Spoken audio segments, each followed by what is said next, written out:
Hey guys, welcome back, it's Meg. Today we are going over the 11.1 Mistweaver guide for Raid. We will be covering our stats, core abilities, talents and hero talents, celestial rotations, spell priority outside of celestial, and then at the end some recommended UI elements as well as some additional resources. For our stats, our highest priority will be haste for its hot tick rate, lower GCD, faster cast, and more value during our celestial rotation. Critical Strike is second for throughput as well as impact on our manatee generation. Versatility provides some throughput and survivability. And lastly, we have Mastery, which is our Gust of Mist.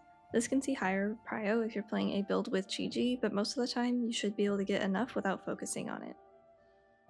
Taking a look at our core abilities, we have Gust of Mist, which is our Mastery. So the higher that your Mastery is, the higher you'll see this on your breakdown.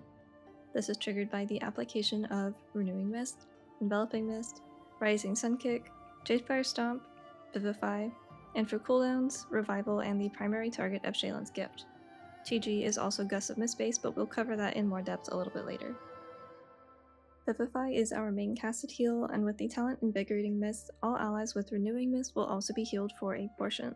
This will also proc our Zen Pulse. So Vivify with all of its additions should be very high in our overall breakdown. Renewing Mist is our hop that allows us to cleave heal with Vivify, and also it will apply Chi Harmony on application.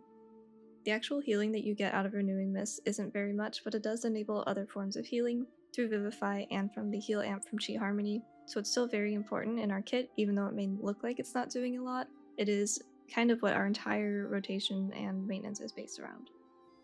Chi Harmony is one of our heal amps, and this is applied through Renewing Mist. The in-game icon for Chi Harmony is the sparkly Renewing Mist, but since it looks very similar to Renewing Mist, many players have a weak aura that will track Chi Harmony separately using the old icon, which is the little swirly. I included both because you may see either one depending on who you're watching. And this is a nice buff to our spot healing, as it provides a significant heal amp to the targets that it is active on. Enveloping Mist is another heal amp that we have, and it also plays into our celestial rotation as well as spot healing through our hero talent. Zen Pulse is a portion of Renewing Mist and Vivify, which causes our next Vivify to proc a Zen Pulse. This is just some additional healing for those Vivify casts. It is important to track so you know about how much healing you'll be getting out of this, and it can stack up to 2 and consume 1 at a time. If you proc an additional time while you have 2 stacks, it will just refresh that duration. Shaylin's Gift is for the Chi-Ji build only, and since we're using Shaha's Lessons, our goal is to use this before a cooldown cast, or a spot healing if you will be able to get full stacks by the time your cooldown assignment comes up. This will also play into Heart of the Jade Serpent from our hero talents. Ancient Teachings is also for the Chi-Ji build, and this is a good source of maintenance healing.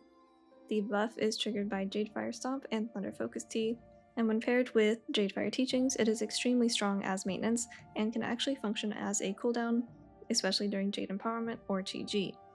You should aim to have high uptime on this during an encounter, and typically this will be very high in your breakdown.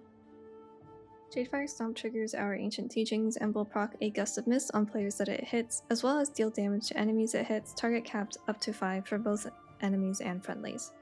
This is a ground effect that you'll want to stay in as much as possible for a chance at a reset on your stomp, as well as buff uptime on Awakened Jadefire. It is worth noting that other players cannot see this ability outside of the first few seconds of placement, so it's your responsibility to use it at the correct times so you don't lose uptime, since playing without it is detrimental to our healing and our damage. Awakened Jadefire is the Jadefire Stomp buff that makes it easier to reset our stomp and makes Tiger Palm strike twice, in addition to allowing Blackout Kick to cleave for a reduced amount. This ability also makes Spinning Crane Kick heal 3 allies for 8% of the damage done. Since this is paired with Jadefire Stomp, it's important to keep track of, as it's very impactful for Ancient Teachings healing, our damage, and has some interaction with hero talents. Spinning Crane Kick is a spammable channeled AoE ability that will do damage and heal through Awakened Jadefire. You probably won't use this in raid, but it could be useful to make sure that large groups of newly spawned mobs have Mystic Touch applied for the rest of the raid. Rising Sun Kick and Rushing Wind Kick are one of our most important abilities, as they facilitate healing through Rising Mist and Rapid Diffusion talents. These abilities contribute greatly to our throughput in raid, and this is something you'll want to make sure that you are hitting on cooldown. Tiger Palm is a basic single target attack that when used will give a stack of Teachings of the Monastery, When talented into Awakened Jadefire, Tiger Palm will strike twice and give 2 stacks of Teachings of the Monastery as a result. Currently, Tiger Palm is one of our lowest prio buttons in Raid, and it just serves as filler. Blackout Kick will spend the Teachings of the Monastery stacks from Tiger Palm, and will also cleave for as many Teachings of the Monastery stacks if you have Awakened Jadefire active. So this can be used as an AoE ability, and it will also have a chance to reset our Rising Sun Kick through Teachings of the Monastery. Blackout Kick is extremely important in the Chi-Ji rotation. Thunder Focus Tea is an ability that has a ton of interactions. The spell will empower the next ability in a certain way based on what spell you're using. Enveloping Mist will be instant cast and has some instant healing tied to it. Renewing Mist duration is increased, which is most commonly used in Raid. Vivify is mana free, and while this could be useful, our mana is currently excellent and this is our worst use case. Rising Sun Kick has a reduced cooldown. This is one of the more common uses as so much of our kit does hinge on Rising Sun Kick, but this is mostly for Chi-Ji builds. An Expel Harm grants a Chi Cocoon, which is a small shield. And then, when talented into Secret Infusion, each of these abilities have a respective stat that they will buff. Enveloping Mist grants Critical Strike, Renewing Mist grants Haste, Vivify will grant Mastery, and Rising Sun Kick and Expel Harm grant Versatility. In most situations, you are just going to be using your Thunder Focus Tea on Renewing Mist before your Celestial, but if you're playing Chi-Ji, you may use it on Rising Sun Kick during your rotation in Chi-Ji. And one additional layer to Thunder Focus Tea is that if you are talented into Jade Empowerment, using Thunder Focus Tea will grant you 1 stack of Jade Empowerment. It is important to know that Crackling Jade Lightning is not considered a Thunder Focus Tea empowered ability, and it will not consume your tea. This is a separate buff granted by using Thunder Focus Tea. Mana Tea is where our mana management comes from.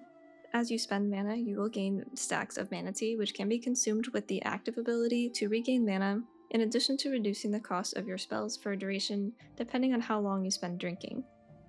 In Raid, you'll want to use this during downtimes or movement phases since you can cast while moving without sacrificing any of your throughput. As far as cooldowns go, if you have Jade Empowerment, this can be treated as a short cooldown through Ancient Teachings. This is usually reserved for Chi-Ji builds since you'll be talented into Jadefire Teachings instead of rushing Wind Kick, which makes this cooldown far more impactful. Revival or Restoral is a group-wide heal that will proc Mastery. This also dispels all stacks of 3 unique magic debuffs, all poison, and all disease. Magic dispels are a very common raid mechanic that often cannot be mass dispelled. If that's the case, then you can talent into Restoral to avoid blowing your raid team up. Restoral functions exactly like Revival, with the exception of no magic dispel. It can also be used while stunned, but that's not a very common raid mechanic. Celestial Conduit is the active ability that we gain when using the Conduit of the Celestial's hero talent. This is a pulsing channeled heal that also deals damage, and you can cast other abilities during this as long as they don't heal or do damage. Things like Kick, Ring of Peace, Paralysis, Roll, and our Dispel, as well as a few others. This is really useful so you don't have to channel a healing cooldown to get a kick or a stop.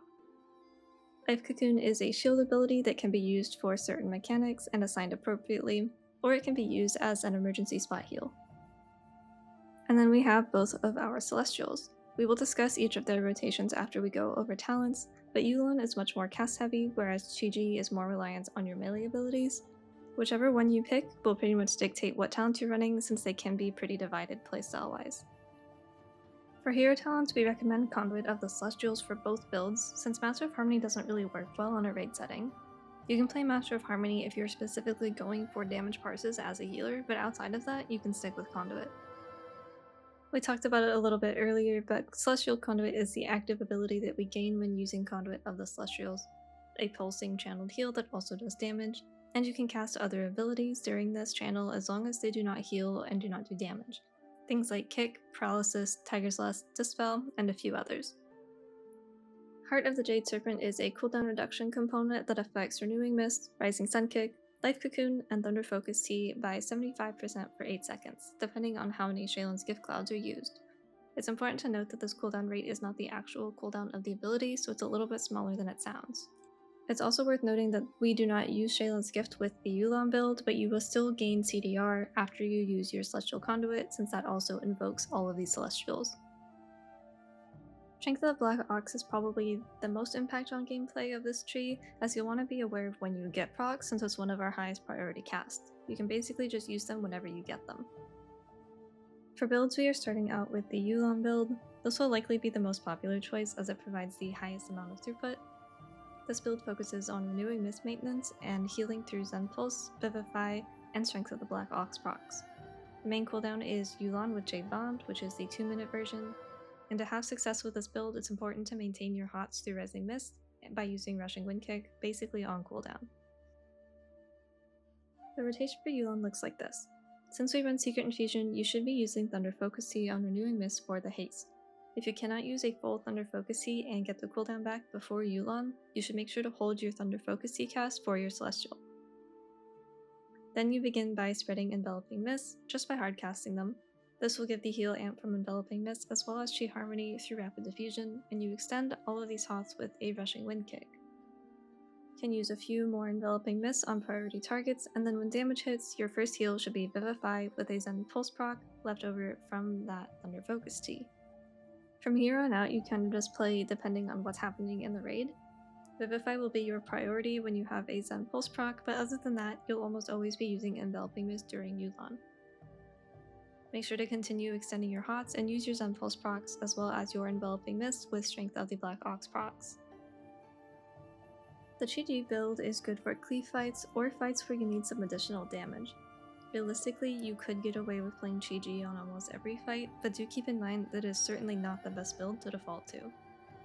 With this build, you'll spend more time DPSing than the Yulon build, and you'll get more from Ancient Teachings due to talenting into Jadefire Teachings. You also have Jade Empowerment, which can function as a mini cooldown outside of your Celestial to help with spot healing.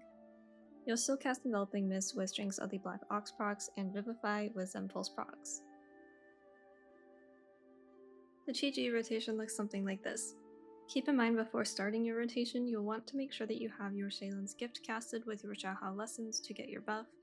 Also make sure that your Jadefire Stomp is down and that you have 4 stacks of Teachings of the Monastery. Now we can press Chi and spend your pre-stacked Teachings of the Monastery by using Blackout Kick. This will give you your free Enveloping Mist, which you can use. After our Enveloping Mist, we will use Thunder Focus Tea with Rising Sun Kick, which will give you a shorter cooldown and we can extend our HOTS from that cast. We basically repeat this rotation and weave in Vivifies with Zen Pulse procs with sufficient amounts of Renewing Mist, and you may, depending on your haste, be able to use one ability between your Rising Sun Kick and your Blackout Kick. This can be either Renewing Mist or Tiger Palm, depending on the type of damage you're taking or not taking. Your spell priority outside of Celestial will be the same for both builds. You want to use Vivify for spot healing, especially with Zen Pulse procs, and Rising Mist as to avoid overcapping your stacks. We'll use Rising Sun Kick on cooldown to maintain Renewing Mist counts, and Enveloping Mist when you have a Strength of the Black Ox proc. For recommended UI elements, I would recommend having some type of modifiable unit frame. The popular ones I see are LVY, Cell, and Voodoo, with Cell being the most user-friendly. This will help you keep track of your HOTS as well as defensives and debuffs. You should also be able to add or remove buffs and debuffs as you like. For boss timers, I use Big and Little Wigs, and I tend to recommend those, but DBM is also still a common one. Details is helpful for seeing your throughput and get a feel for your cooldowns and how much your maintenance healing does, but also just general tracking for healing and DPS. And lastly, I'd recommend grabbing some type of nameplate add-on since the default frames aren't the best. I do this to keep track of my Mystic Touch and to make sure everything is tagged, as well as keeping track of my Aspect of Harmony dot if that's the hero talent that I'm playing. And then of course, Weak Auras. When it comes to tracking buffs, Mistweaver has a lot of them. Not everything is worth tracking, but most of them are. On my frames, I track all of my HOTS and Absorbs, as well as my healing amps, and everything else is tracked through a Weak Aura. I know it looks like a ton. I do recommend keeping track of these and the uptimes somewhere in your UI in addition to your own mana. This is just for Mistweaver in general. Of course, if you're not playing Master of Harmony, you can forget about those for now. And Mistweaver has an amazing community with a ton of additional resources if you need more help or are looking for content in a different format. wayofthecrane.io is my new website, and for now it's Mythic Plus only, but there are tips and tricks for Mistweaver on there just in general, as well as all of my UI imports. The Monk class Discord Peak of Serenity is also an excellent resource where you can find all things Monk, where the community and vets are able to help answer questions and troubleshoot. My Discord is also available, but it's not as Monk focused as Peaks is, though I am quite active in both. And finally, we have Questionably Epic and QE Live, which you can find more written guides as well as gearing tools for embellishment, trinkets, and enchants. And that is all I have for you guys today. If you have any comments or questions, feel free to hit me up while I'm live in the Discord or in the comments. Thanks for watching.